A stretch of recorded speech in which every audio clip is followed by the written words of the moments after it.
casamento se acaba. Como seguir em frente na vida em Cristo sem estar cometendo um pecado mortal? Nunca mais poderei comungar se eu não anular o meu casamento? Gostaria de entender como seguir minha vida em Cristo após esse divórcio inesperado. Bem, primeira coisa, né? A primeira coisa que a pessoa, eu penso que ela deve verificar é se realmente a reconciliação for impossível, humanamente falando, é tentar verificar se o casamento não foi nulo. A igreja não anula casamento, não existe isso. O que o tribunal eclesiástico pode declarar é que um determinado casamento não valeu, não foi válido, porque houve uma falha de consentimento, ou falta de forma canônica, são 19 razões no Código de Direito Canônico, né?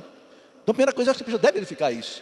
Será que houve alguma coisa antes do casamento? Porque o que acontece depois do casamento não é motivo de nulidade. Porque se o casamento valeu, valeu. O que acontece depois pode, às vezes, até ser indício de algo que pode ter havido antes. Então, acho que essa é a primeira coisa, né? Bom, se o tribunal da igreja, numa primeira instância, mesmo num recurso, o tribunal declara que o casamento foi válido, então, não pode casar com outra pessoa. Não pode haver uma segunda união, mantendo a vida sacramental. Aí, eu penso que é aquilo que o catecismo fala, né? Junte à cruz de Cristo este sofrimento, né? E não sei se poderia haver alguma outra alternativa. Se Dom José Falcão vê, do que eu já li do catecismo e tudo, se não houver nenhuma definição do tribunal da igreja pela declaração de nulidade, não pode haver um novo casamento. Certo, Dom Falcão? Correto, correto. Nada a declarar, porque o professor foi preciso. O São João Paulo II, na encíclica Familiares Consócio, dedica alguns parágrafos a respeito da situação pastoral, como conduzir pastoralmente esses casos delicados. A presunção no Código de Direito Canônico é de que o matrimônio goza do favor do direito, ou seja, é válido até que se prove o contrário.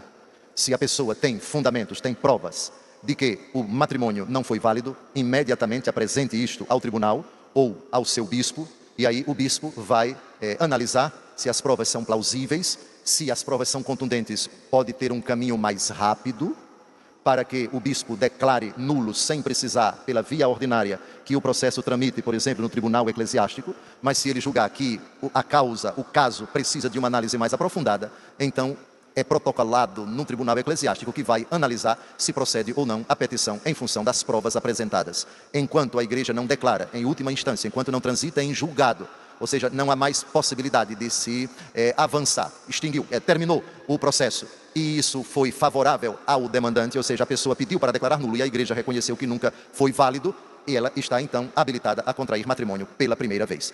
Caso isso não se obtenha, aí vem aquilo que o apóstolo Paulo diz na 1 Coríntios capítulo 7, que a mulher não se separe do marido, e se ela estiver separada, que não se case com ninguém, ou que se reconcilie com o seu marido. É verdade que nesses casos dolorosos, se ela não tem vínculo, ela deve pedir a Deus, carregar a sua cruz, e às vezes isso comporta educar os filhos, às vezes menores de idade, etc. É um drama, verdadeiramente, mas esse drama não pode de forma alguma ignorar o amor à verdade. Amor e verdade se encontram, justiça e paz se abraçam. A indissolubilidade do matrimônio é uma verdade que não pode ser contestada nem contrariada, sob o risco de trair a vontade original de Jesus a respeito da indissolubilidade do sacramento do matrimônio. Caso ela já viva em segunda união, enquanto a primeira união não é declarada nula, São João Paulo II admite a possibilidade de que ela venha a receber o sacramento, desde que ambos, isso se diz em latim, tanquam soror et frater, desde que ela deseje que essa convivência seja como irmão e irmã. Por causa, por exemplo, dos filhos que são menores de idade, ela não pode casar no religioso, porque o matrimônio ainda não foi declarado nulo. E ela não quer se separar, não quer sair da mesma casa, porque os filhos inocentes amam o pai, amam a mãe. E por causa dos filhos, ela não pode se separar, não quer se separar, porque isso traria um prejuízo maior. Por outro lado, ela quer receber o sacramento, mesmo vivendo debaixo do mesmo teto.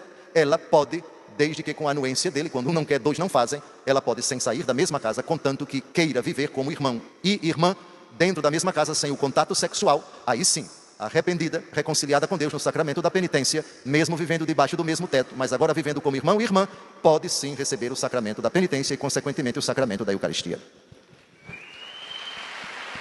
Para tudo tem jeito. Olha para quem está do seu lado e fala, para tudo tem jeito.